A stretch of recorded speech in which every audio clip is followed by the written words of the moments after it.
Se los contábamos hace un instante, el informe sobre la nominación de María Angélica Repeto a la Corte Suprema fue despachado sin acuerdo a la Sala del Senado, una situación que complica su aprobación en el puesto del máximo tribunal, ya que va a necesitar los votos a favor de la oposición para sumar los 2/3 que se necesitan para su nombramiento.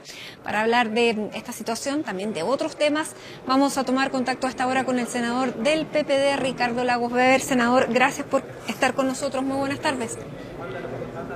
Hola, buenas tardes, ¿cómo están? Senador, desde el punto de vista jurídico, ¿qué le parece el nombre de María Angélica Repeto para la Corte Suprema? ¿Cómo va a votar usted?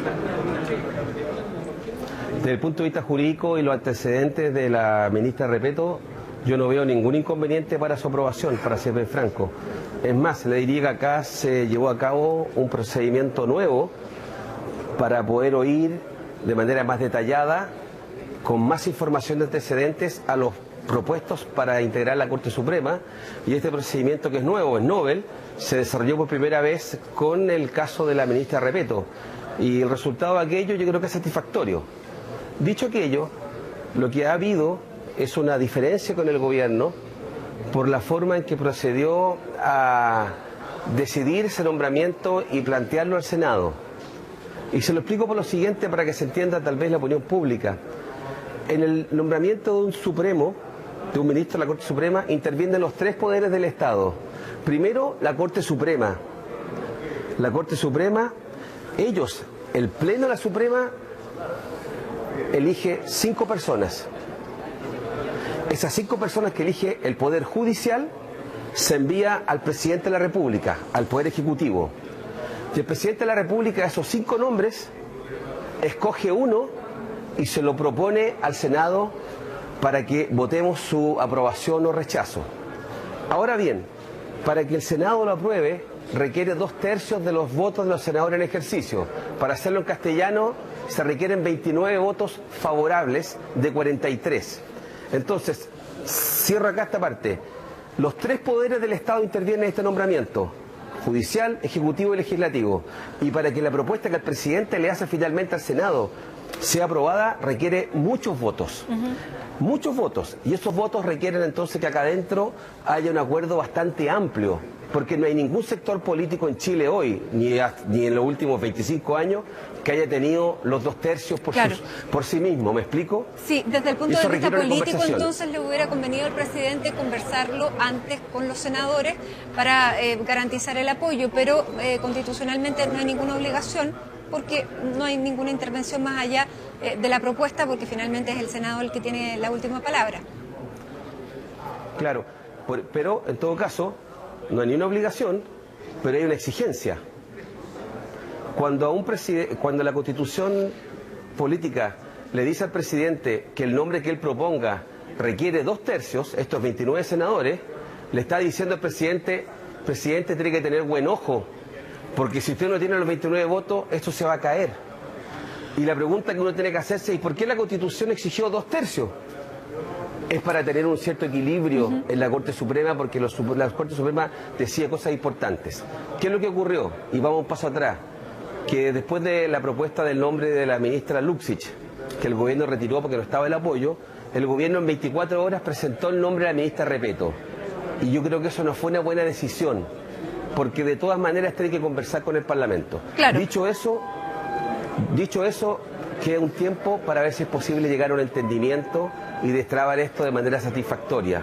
Que es lo pero que yo ¿le quisiera, faltó muñeca política, caso, senador, o fue una pataleta, como dijo el senador Buenchumilla? Yo creo que la expresión que usó el senador Buenchumilla es bien chilena y bien gráfica de lo que ocurrió. Tal vez yo habría usado otra distinta, pero creo que tiene que ver un poco como una sobrereacción ante una frustración. La incapacidad de sobrellevar la frustración creo que motivó esa decisión de enviar un nombre sin ¿cómo le puedo decir? Sin conversarlo. Claro. Alguien dirá que es un negocio político. No es así, porque en todos los países del mundo los ministros de las Cortes Supremas son conversados entre los poderes ejecutivo y legislativo, y ese punto de vista yo espero que podamos hacer eso acá.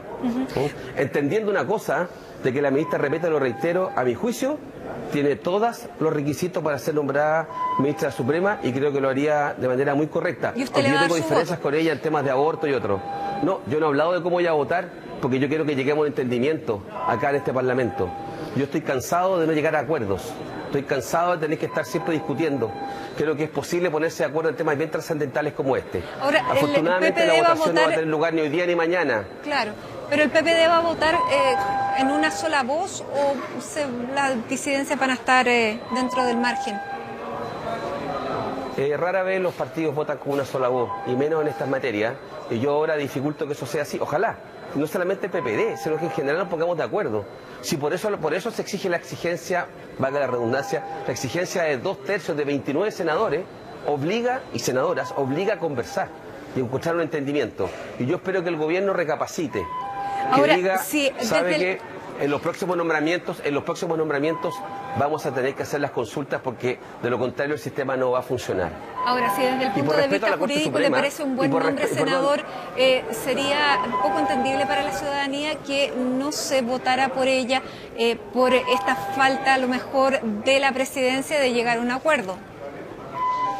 Por eso le digo que yo estoy tratando de que lleguemos a un acuerdo, porque le acabo de decir que yo encuentro que es un nombre que reúne todas las condiciones, no solamente los requisitos legales, sino que además yo creo que la trayectoria de su fallo, etcétera, más allá que yo tengo diferencias de algunas áreas, pero no, o valóricas, pero no respecto a su actuación, yo creo que ella está muy bien aspectada, pero siento que acá hay una desconexión con el Ejecutivo, porque el presidente tampoco puede, y eso le decía, no hay una exigencia jurídica, pero hay una exigencia de criterio, de madurez. Si le dice la Constitución que tiene que tener 29 votos y el gobierno cuenta solamente con 19 acá, tiene que hacer un esfuerzo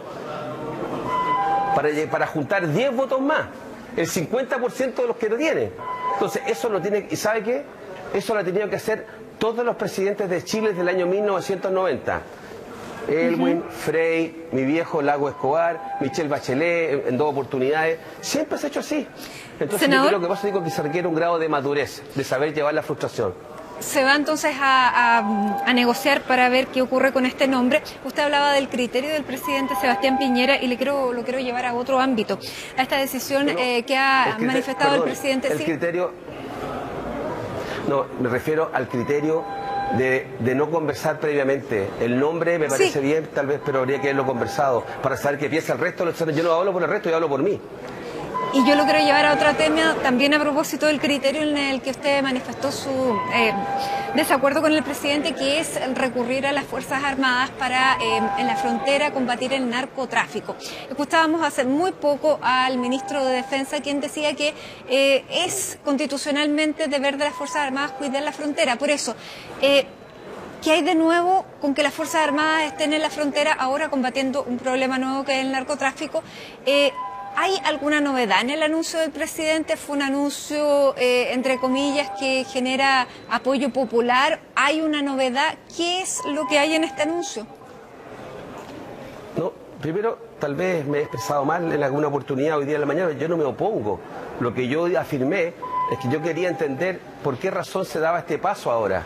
Claro. De pedir a las Fuerzas Armadas que realicen una labor que no estaban realizando. Eso lo acabo de escuchar del ministro Espina, de Defensa. Entonces, hay 2 alternativas.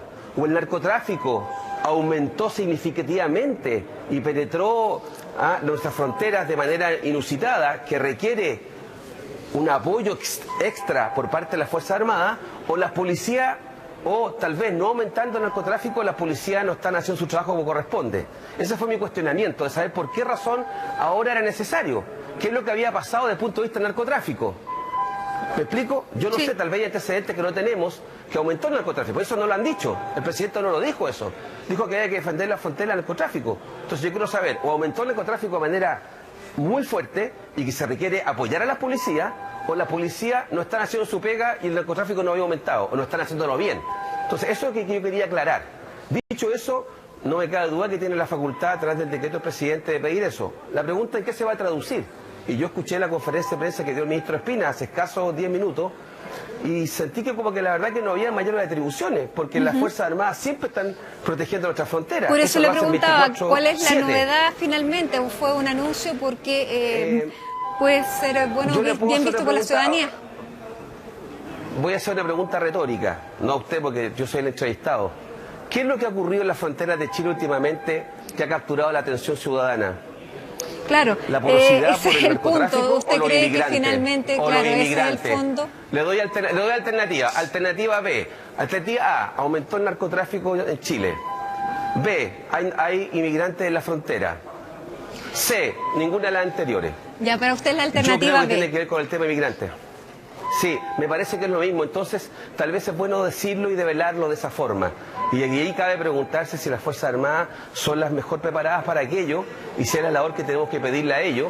Y tercero, si es lo que queremos nosotros abordar, la migración con las Fuerzas Armadas. Recuerdo una declaración muy desafortunada del presidente Sebastián Piñera meses atrás a propósito del tema migratorio, que él señaló que si era necesario había que concurrir con machetes a la frontera a defenderse de los narcotraficantes y de los inmigrantes. Yo siento que eso no ayuda, pero le dejo la siguiente inquietud. ¿Sacó el machete entonces Cuando ahora veo el todo lo que estamos presidente? haciendo, no, yo estoy diciendo, yo estoy recordando una declaración de él. ¿Ya? Yo digo lo siguiente, el tema de migración, que es el tema que yo creo que está de fondo en esto, más que el tema narcotráfico, que puede haberlo, pero que lo digan, porque el gobierno no lo dijo, el ministro Espina no dijo una palabra de eso. Yo siento que mejor hay que abordarlo de manera conjunta. Y vimos que el presidente, de manera correcta, porque yo soy crítico de algunas cosas y otras yo las valoro, el presidente la semana pasada de la Alianza del Pacífico convocó a México, a Colombia y a Perú a trabajar en conjunto con Chile para organizarnos, para ver cómo lidiamos y regulamos el tema de la migración. Entonces el presidente nos dio una respuesta, al menos en América Latina, dijo, la Alianza del Pacífico, pongámonos de acuerdo varios países. ¿Por qué? Porque la migración transita de país en país. Entonces no basta que yo ponga una frontera, ponga una muralla, ponga militares en la frontera. Tengo que coordinarme con los países de tránsito. Hemos visto que muchos inmigrantes venezolanos están viviendo en Perú hace mucho tiempo y vienen para Chile. Y lo mismo había que haber hecho entonces con el Pacto Global de Migraciones de Naciones Unidas que el gobierno desechó. Era un pacto que no era obligatorio, pero que nos permitía organizarnos a nivel mundial. Si alguien cree que luego que venga con el cambio climático se van a desplazar 500 millones de africanos porque no tienen agua, ¿quién los va a parar? Hay que coordinarse y para eso son los sistemas internacionales. Y por eso yo valoro lo del presidente de la Alianza del Pacífico, pero quiero que también se devele lo que están haciendo en la frontera hoy día con las Fuerzas Armadas. ¿Le pide sincerarse entonces? Yo hice dos preguntas, ¿aumentó el narcotráfico o no? Senador, Y si no aumentó, quiere decir que la policía se la pega. lo quiero llevar a otro tema, porque la proyección del crecimiento económico para este año, el ministro de Hacienda la rebajó a 3,2%, que es incluso muchísimo más alta de lo que el mercado espera para este año. Hay señales económicas que están planteando que no va a haber la reactivación. Por ejemplo, el IMASEC de junio también hay una previsión al respecto, porque la actividad minera tampoco es la que se esperaba por la huelga de Codelco. ¿Qué le dice a usted estas señales y estas manifestaciones del gobierno? Me genera una cosa ambivalente, porque yo quisiera apoyar al ministro Larraín en su optimismo, porque si él está en lo correcto y la economía creciera al 3,2, al 3,5, vamos a tener más empleo, tal vez mejores salarios y un Chile mejor. Y lo digo verdad, a mí no me alegra que a Chile no le vaya bien, pero lo que ocurre es que el promedio de todos los analistas, de todos, dice que la economía chilena va a crecer menos del 3 al 2,9. Entonces él está bastante más optimista que el resto de los expertos en esta materia. Por eso que creo que lo importante es que el ministro de Hacienda tal vez, está bien, sinceró la cifra a la baja, pero todavía se aleja bastante de lo que opina el mercado.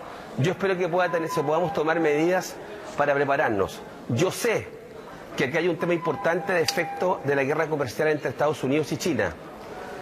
Y no le voy a echar la culpa de lo que pasa en Chile en materia económica a todo el gobierno, como lo hizo la oposición en su oportunidad con el gobierno de la presidenta Bachelet. Trato de ser objetivo en esto. Hay una guerra comercial que es real y tiene un impacto. Ocurre que esta guerra lleva más de 1 año, 8 meses. Y le preguntamos al gobierno qué iba a hacer aquí mismo. En julio del año pasado, sesión especial del Senado, le pregunté al ministro de Hacienda, ministro, la guerra comercial va a traer efectos para Chile. Y la respuesta fue, mira, está más o menos controlado, está más o menos expectado qué es lo que puede ocurrir y no estábamos tan preocupados. Es cierto que la guerra comercial recrudeció, pero las mismas medidas o el paquete reactivador que vimos en obras públicas y en vivienda hace 10 días, tal vez se podría haber tomado con un poquito más de anticipación.